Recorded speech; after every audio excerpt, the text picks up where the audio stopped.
I'm Dr. Michael Salla. I'm the author of the Secret Space Program book series. I'm investigating ways to introduce information concerning classified technologies that have been suppressed from the general public for decades and are now going to be released, we think, in the very short future.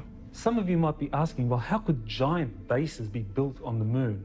Well, we know, according to a group of Japanese scientists that released a paper in 2017, that giant caverns have been discovered in the moon, and that one of these caverns is big enough to house the entire metropolitan region of Philadelphia within it.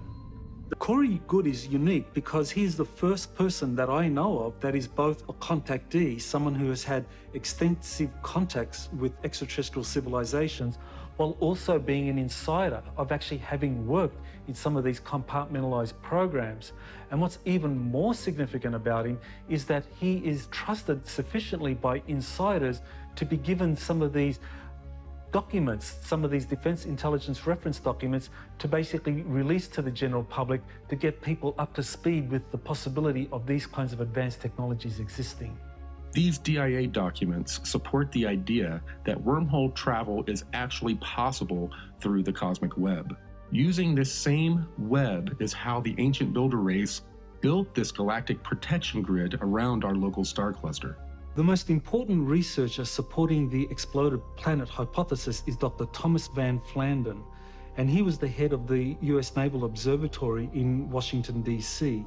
And he came up with this theory that between the orbits of Mars and Jupiter, the present asteroid belt, there was once a super Earth, a very large planet that was in that orbital region. And he came up with a paper that actually explained how this planet existed at some point and how the asteroid belt is evidence of this planet's destruction through events that we could only speculate about.